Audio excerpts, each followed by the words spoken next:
पर शशि साहब के बारे में एक खास बात ये है कि उन्हें इंडस्ट्री का हर एक कलाकार प्यारा था और उस वक्त सभी सुपरस्टार शशि साहब से प्यार करते थे, ना किसी से दुश्मनी और ना ही किसी से मनमुटाव। ऐसे चरित्रवान शशि साहब को भारत सरकार ने 2011 में पद्म भूषण से सम्मानित किया और 2014 में इन्हें दादा साहेब फाल्के अवार्ड से नवाजा गया। 1948 की धमाकेदार फिल्म आग तो आपने देखी ही होगी। राज कपूर के बचपन का किरदार निभाने वाला वो बच्चा तो आपको याद होगा ना। जनाब ने बचपन में ही सोच लिया था कि बनूंगा तो सिर्फ एक्टर। जी हाँ, आपके अपने चैनल वो सुहाने दिन पर मैं आरजे अनामिका बात कर रही हूँ most handsome actor Shashi Kapoor के बारे में।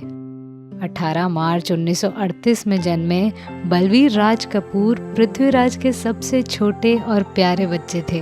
प्यार से उन्हें शशि कहा जाता था। उम्र के 4 साल से तकदीर, आग, संग्राम, समाधि और आवारा में चाइल्ड आर्टिस्ट की तरह काम करने के बाद शशि जी अपने फिल्मी बिजनेस में शामिल हो गए। फिल्मी बिजनेस? अरे पृथ्वी थिएटर ही तो है उनका खानदानी बिजनेस। 1956 में कोलकाता में एक एक्ट के दौरान उनकी मुलाकात जेनिफर से हुई। 18वें उम्र में ही उन्हें प्यार हो गया और फिल्मों में लीड एक्टर बनने से पहले 1958 में जेनिफर से शादी भी कर ली। वाह शशि जी, समय से भी फास्ट थे आप। शुरुआती दौर में उन्होंने कैमरा के पीछे रहकर सहायक निर्देशक का काम किया, जिसमें शामिल है पोस्ट ऑफिस, दुल्हा दुल्हन, गेस्ट हाउस और श्रीमान सत्यवादी। लीड हीरो के तौर पर उनकी पहली फिल्म धर्मपुत्र 1961 में रिलीज हुई थी।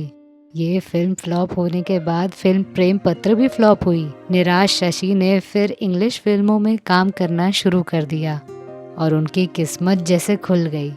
उस वक्त की फेमस अदाकारा नंदा को यकीन था कि बंदे में दम तो है, इसीलिए शशि जी के साथ उन्होंने 8 फिल्मों का कॉन्ट्रैक्ट साइन कर दिया। मोहब्बत इसको कहते हैं, जब जब फूल खिले, नींद हमारी, ख्वाब तुम्हारा, राजा साहब, रूठा न करो, ये फिल्में करने के बाद शशि जी और नंदा जी एक दूसरे के पसंदीदा स्क्रीन पार्टनर्स बन गए। जब जब फूल खिले के लिए उन्हें बंगला फिल्म जर्नलिस्ट एसोसिएशन से बेस्ट एक्टर का अवार्ड भी मिला। शशि कपूर नंदा जी के पसंदीदा स्क्रीन हीरो थे और नंदा जी को वो अपना मेंटर मानते थे। शशि कपूर ने कुल 3 बार फिल्म फेयर अवार्ड जीता है। उन्हें पहला फिल्म फेयर अवार्ड सहायक अभिनेता के लिए दिया गया था, जो कि दीवार फिल्म में उनके किरदार के लिए उन्हें मिला था।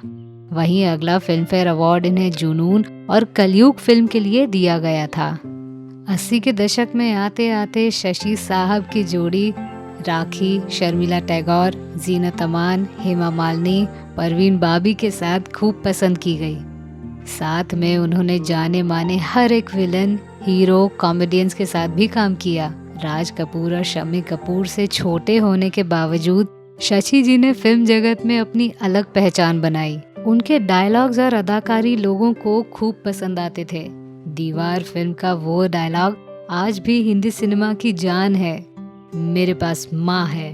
शशि साहब न सिर्फ डायलॉग्स के लिए जाने गए, बल्कि सामाजिक सहायता के लिए भी वो हमेशा अव्वल रहे। मुंबई के झुग्गियों में रहने वालों को घर मिले, इसीलिए उस वक्त के मुख्यमंत्री यशवंत राव चौहान जी से उन्होंने दरख्वास्त भी की थी।